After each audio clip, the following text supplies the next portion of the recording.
जिला मजिस्ट्रेट वाराणसी को आदेशित किया जाता है कि जिस स्थान पर शिवलिंग प्राप्त हुआ है उस स्थान को तत्काल प्रभाव से सील कर दें और सील किए गए स्थान पर किसी भी व्यक्ति का प्रवेश वर्जित किया जाता है। जिला magistrate Varanasi, police commissioner, police commissionerate और सीआरपीएफ कमांडेंट को आदेशित किया जाता है कि जिस स्थान को सील किया गया है उस स्थान को सुरक्षित और संरक्षित रखने की जिम्मेदारी उपरोक्त सभी अधिकारियों की होगी। ये जो मैंने अभी पढ़कर आपको सुनाया है ये कोर्ट का आदेश है। कोर्ट ने आदेश ये क्यों दिया है ये भी जान लीजिए। आपको याद होगा कि सर्वे करने ज्ञानवापी के अंदर एक टीम गई थी और उन्होंने ये भी कहा था कि आम लोगों की सोच के मुकाबले वहां पर 1000 गुना ज्यादा रहस्य छुपे हुए हैं। ज्ञानवापी मस्जिद का सर्वे पूरा हो गया है। कई सारे धार्मिक चिन्हों, आकृतियों, खंडित मूर्तियों के अलावा वहां एक 12 फीट लंबा शिवलिंग भी मिला है। ये शिवलिंग मस्जिद के वजू खाने में मिला है। सर्वे के दौरान वजू खाने का पानी बाहर निकाला गया था और पानी के निकलते ही शिवलिंग नजर आया। वजू खाने के अंदर से शिवलिंग के मिलने के बाद एक किस्सा याद आया है।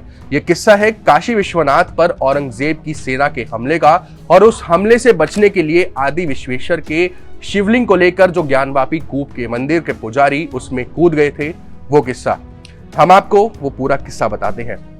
इतिहास के पन्नों को पलटे तो पता चलता है कि काशी विश्वनाथ मंदिर पर बीते 1000 सालों में कई बार हमले हुए।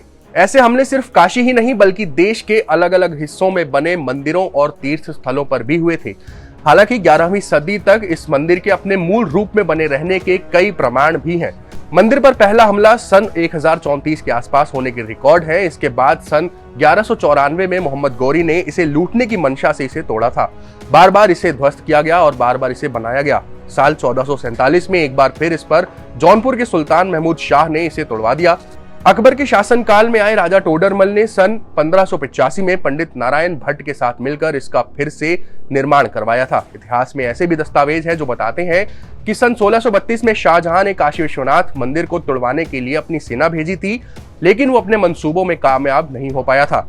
बाद में जब दारा शिकोह और औरंगजेब के बीच सत्ता का संघर्ष चला था, उस दौरान औरंगजेब की नजरें काशी पर गड़ गईं। ऐसा इसलिए हुआ था क्योंकि दारा शिकोह जो शाहजहां के बड़े बेटे थे और ऐसा माना जाता था कि वो मुगल शासन के अगले उत्तराधिकारी भी होंगे और उनका संस्कृत और हिंदू मान्यताओं के प्रति गहरा लगाव था, वो औरंगजेब को रास नहीं आता था।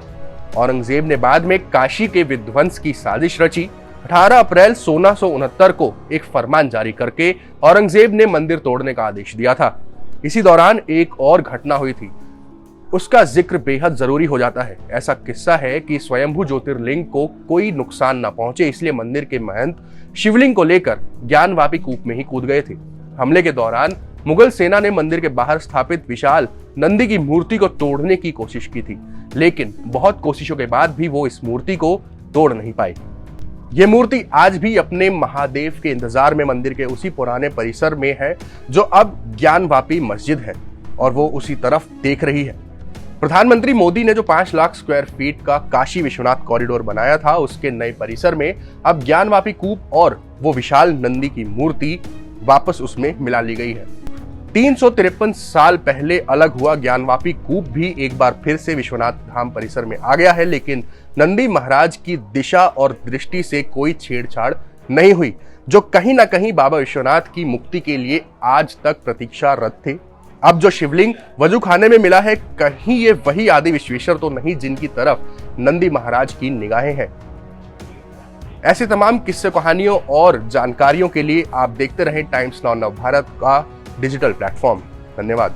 खबरों के पीछे की खबर पहुंचाते हैं हम, आपकी आवाज को मुद्दा बनाते हैं हम। टाइम्स नाउ नवभारत को YouTube पर लाइव देखिए, सब्सक्राइब करिए और बेल आइकन जरूर दबाइए।